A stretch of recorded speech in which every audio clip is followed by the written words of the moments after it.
Perkenalkan, nama saya Rizky Kurniarti.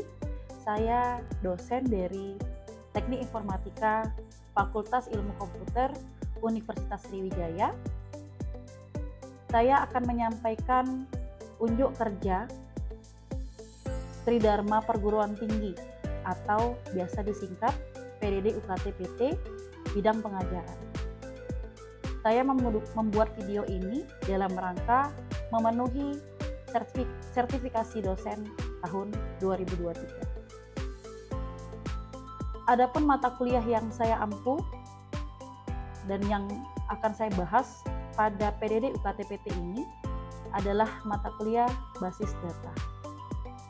Mata kuliah ini adalah mata kuliah wajib yang ada di jurusan Teknik Informatika dengan bobot sebesar 3 SKS untuk teori dan 1 SKS untuk praktikum.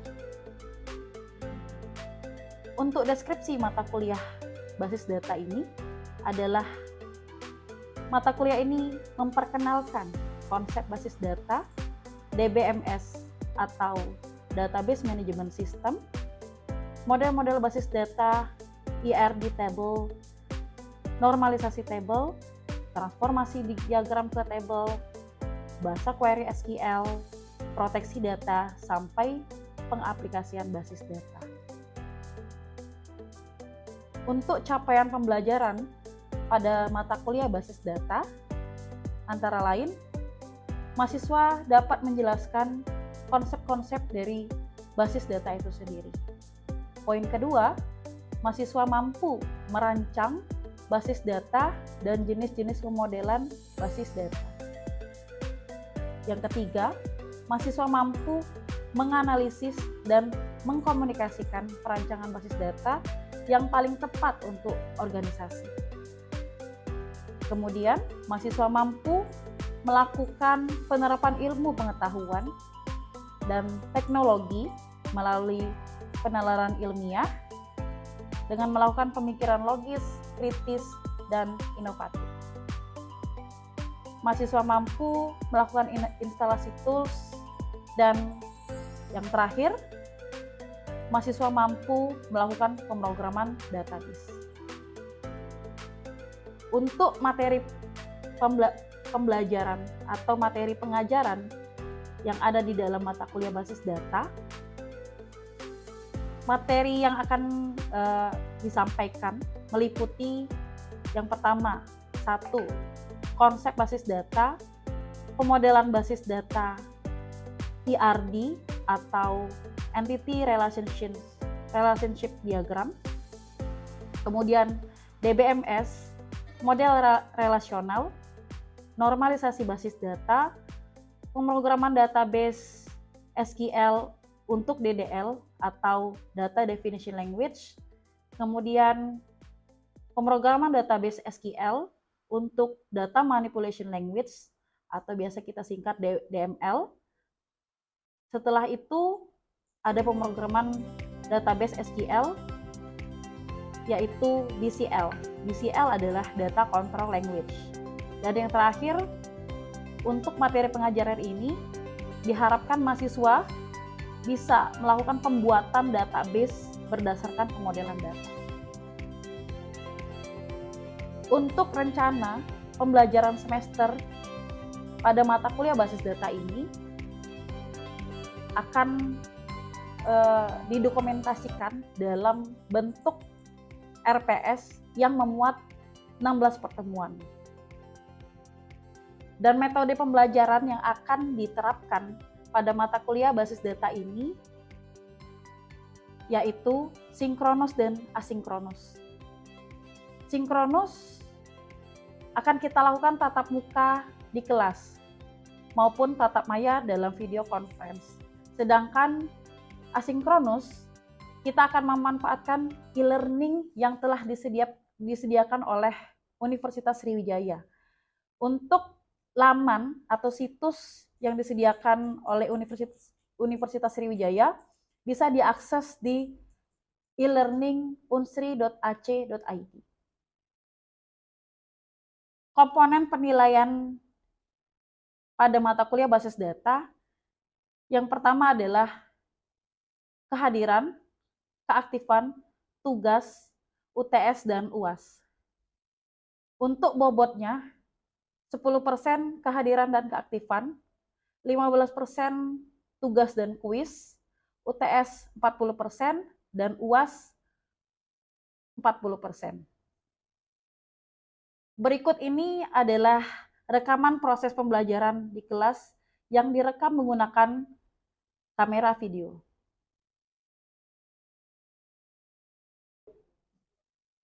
Oke, bismillahirrahmanirrahim. Assalamualaikum warahmatullahi wabarakatuh. Bagaimana kabarnya? Semua sehat?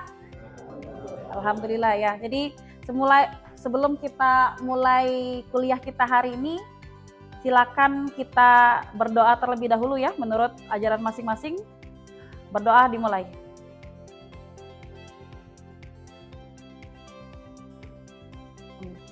Berdoa selesai. Oke. Jadi untuk hari ini kita masuk ke pertemuan keempat ya.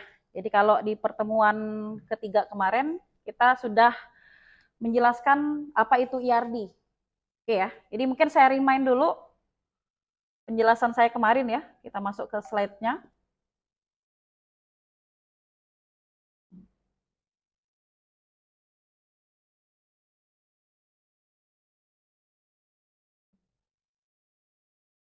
Jadi kalau IRD sendiri ya, yang sudah saya jelaskan sebelumnya ya, bahwa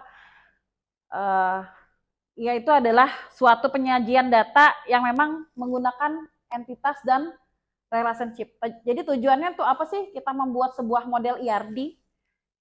Yang pertama pasti kita lebih mudah gitu ya, lebih mudah dimengerti oleh user atau pemakai. Kemudian mudah juga disajikan oleh perancang database. Oke, jadi gimana contohnya? Jadi kalau kita lihat di sini contoh ya, contoh di mana ada diagram IRD, customer itu kita katakan sebagai entitas gitu ya. Kemudian dia dihubungkan dengan relasi yang namanya borrower. Dihubungkan dengan borrower dan loan. Jadi kalau kita lihat customer berarti meminjam ya, ada apa namanya, ada peminjangan berupa pinjaman. Jadi di dalam customer sendiri dia ada atribut ya. Atributnya ada customer ID, ada customer name, ada customer street, ada customer city. Kemudian di loan sendiri ada loan number dan amount.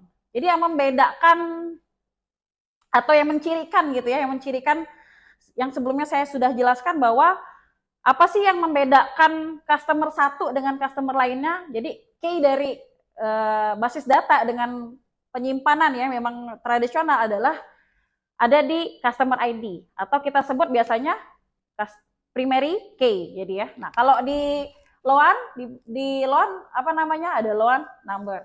Nah, ini contoh ya. Ini contoh dari IRD. Oke. Entitas itu apa tadi? Entitas kalau kita lihat bentuknya kotak ya. Bentuknya kotak seperti ini. Nah, ini kita sebut entitas. Boleh nggak kira-kira bentuknya lupis? Ya, nggak boleh ya. Dia harus simbolnya atau standarnya adalah kotak. Kotak seperti ini. Jadi dia bisa berupa objek fisik dan objek konsep. Jadi kalau fisik, mahasiswa itu fisik atau konsep? Fisik ya. Nah, jadi tidak hanya fisik aja, tapi juga konsep. Bisa kalau secara konsep kita katakan ada pekerjaan, perusahaan, rencana, dan lain sebagainya. Ini contoh entity.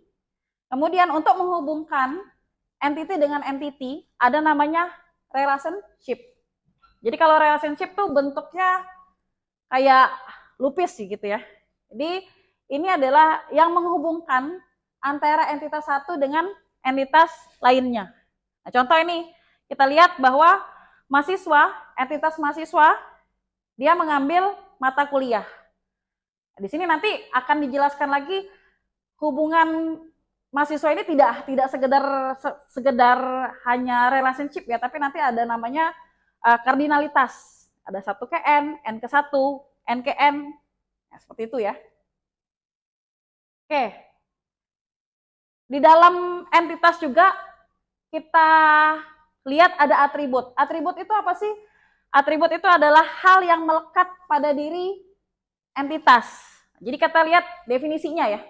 Atribut itu adalah karakteristik dari entitas atau relationship yang menyediakan penjelasan detail tentang entitas itu sendiri. Nah, domainnya apa? Jadi batas-batas nilai yang diperbolehkan bagi suatu atribut. Jadi kita lihat contoh jenis atribut itu ada apa aja sih? Yang pertama sekali kita lihat tadi ada loan number gitu ya. Nah, loan number di garis bawahi itu sebenarnya key-nya. Nah, key itu apa? Key itu adalah atribut yang menentukan suatu entitas itu secara unik. Jadi dia tidak akan sama dengan data yang lain gitu ya. Jadi mempunyai sifat yang unik. Kemudian atribut itu sendiri selain ada key, ada namanya atribut simple. Atribut simple itu apa? Atribut sederhana yang memang tidak dapat dibagi dalam beberapa bagian. Setelah itu ada atribut komposit. Atribut komposit itu contohnya ada alamat. Jadi alamat itu kan biasanya dia general gitu ya.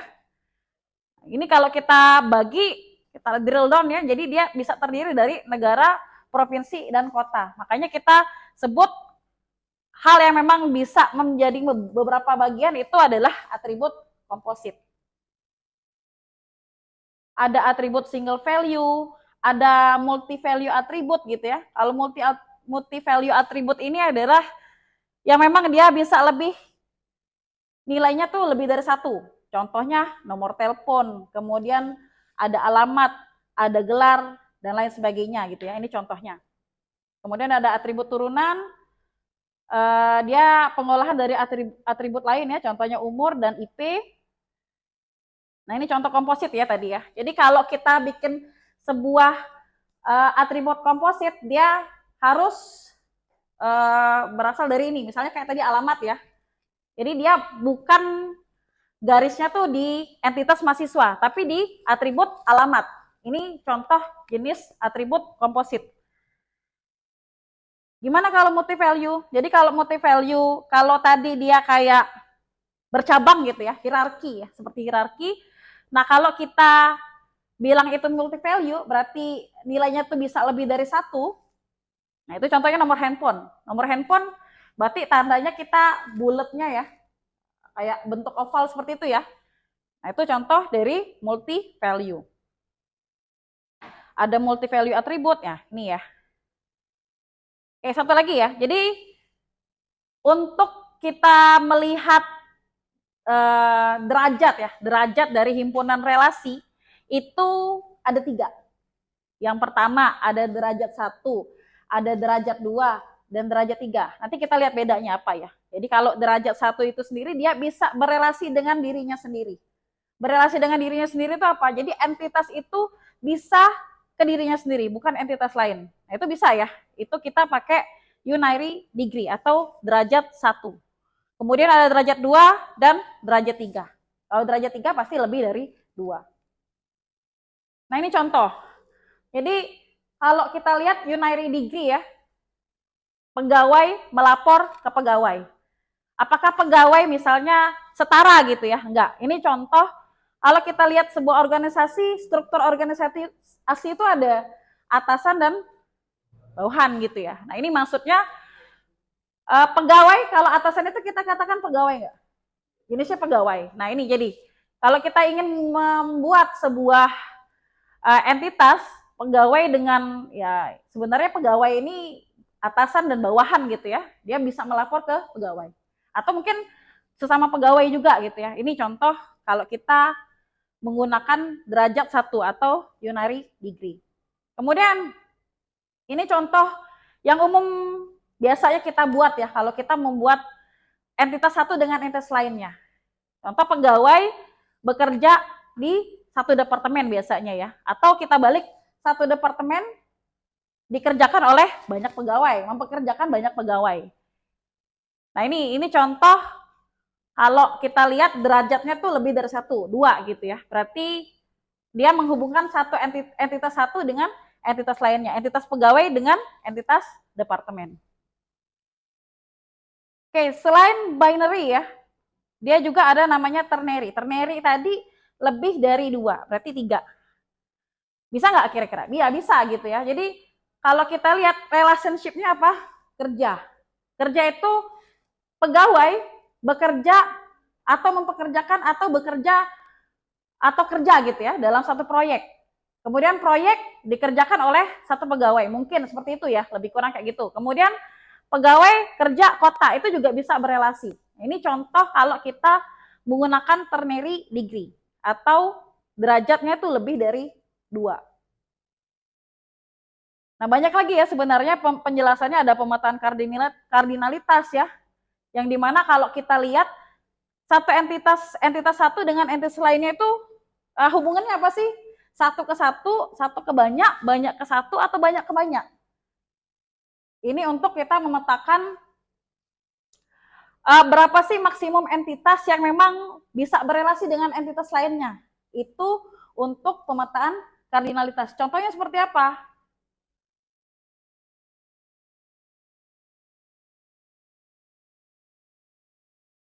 Kita misalnya lihat ya, satu pegawai ya. Kita tulis di sini aja dulu ya. Kelihatan ya? Oke.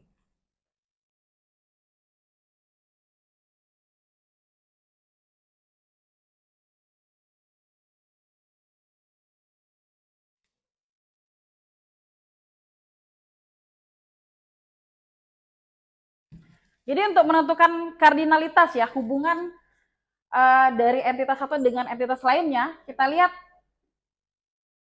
tadi jenisnya ada satu ke banyak gitu ya, atau one to many, atau many to many gitu ya. Nah, jadi untuk melihat kardinalitasnya, yang pertama sekali kita lihat dari satu dulu gitu ya. Kira-kira kalau satu pegawai bekerjanya banyak atau satu perusahaan? Satu perusahaan dong ya, jadi satu. Oke, kita balik nih. Kalau satu perusahaan biasanya mempekerjakan banyak pegawai.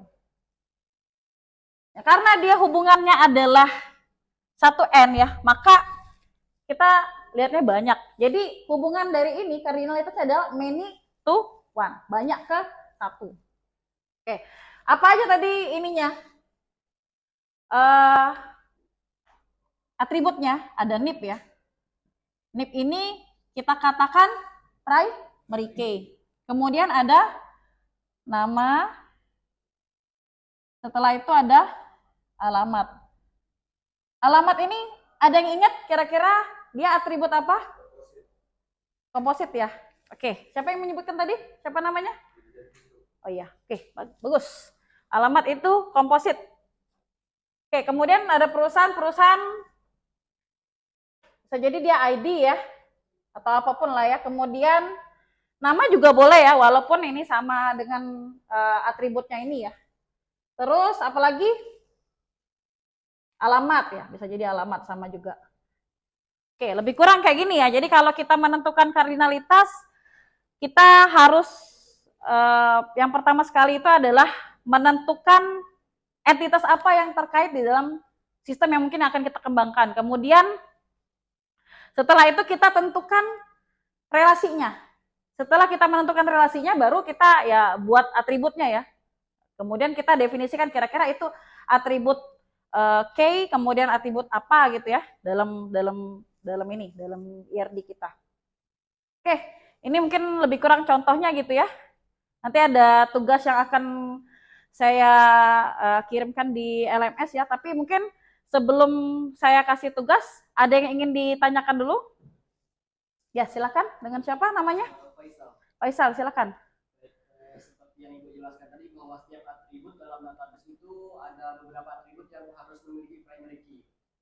Jadi kan dalam database itu ada yang namanya relational database management system. Dan untuk menghubungkan sebuah tabel ke tabel lainnya itu harus menghubungkan antara primary key dengan foreign key. Itu bagaimana konsepnya? Menghubungkan primary key dengan foreign key. Relasi antar dua tabel. Kalau primary key dan foreign key itu berbeda. Jadi kalau foreign key itu terbentuk dari hasil kardinalitas. Misal nih kayak tadi, 1 ke N gitu ya. Ini primary key, ini primary key. Otomatis yang satu ini, yang punya dia kardinalitas 1, yang ini kan primary key nih, akan menjadi foreign key di sini.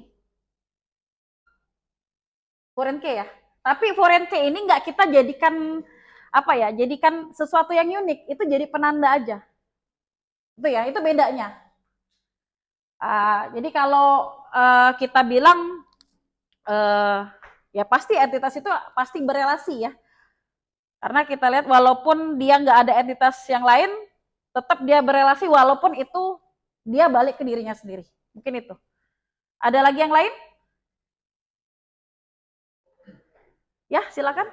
Jadi dijelaskan kalau setiap entitas itu harus memiliki primary key Ya. agar dapat membedakan dengan entitas lainnya. Nah, saya ingin bertanya Bu, pada satu entitas apakah boleh suatu entitas memiliki lebih dari satu primary key? Satu primary key. Nah, kita lihat konsepnya dulu. Jadi kalau kita belajar di konsep awal, apa sih perbedaan penyimpanan tradisional dengan basis data? Kalau tradisional itu kita nggak mengenal adanya sesuatu yang unik ya, sehingga kemungkinan redundansi itu tinggi. Kemudian mungkin ada error human gitu ya. Bisa jadi misalnya kayak saya contohin, ada yang namanya Dimas dengan Dimas gitu ya. Mungkin kalau secara physically saya bisa membedakan, tapi kalau mungkin saya mungkin input nilai, mungkin saya yang keliru gitu ya, lebih kurang seperti itu. Jadi kalau dimungkinkan untuk database itu lebih dari satu, itu kayaknya nggak mungkin. Karena kalau kita bilang yang bedain siapa namanya? Kamu? Vito. Mungkin ada Vito lain, Muhammad Vito. Contoh Muhammad. Apa sih yang membedakan Muhammad Vito dengan Muhammad yang lain? Mungkin satu cirinya. Oh, ada yang satu pakai kacamata, yang satu enggak. Yang satu rambutnya keriting, yang satu enggak. Pasti beda kan? Nah, itu jadi tidak dimungkinkan satu database itu, kita membuat database itu lebih dari satu primary key. Jadi nggak mungkin ya. Jadi cukup satu primary key. Jadi kan dia yang menentukan sesuatu yang unik dari itu, jadi cukup satu. Mungkin itu. Ya, ada lagi? Ya, oke. Cukup ya. Jadi silakan dicek LMS-nya ya. Jadi nanti akan saya kirim untuk tugasnya. Kalau tidak ada pertanyaan lagi, kita cukupkan untuk kuliah kita hari ini. Mungkin sebelum kita tutup, kita berdoa terlebih dahulu ya. Menurut ajaran masing-masing, berdoa dimulai. Alhamdulillahirrabbilalamin. Selesai sudah ya kuliah kita hari ini. Terima kasih atas perhatian rekan-rekan sekalian. Saya akhiri dengan wabillahi taufik wal hidayah. Wassalamualaikum warahmatullahi wabarakatuh.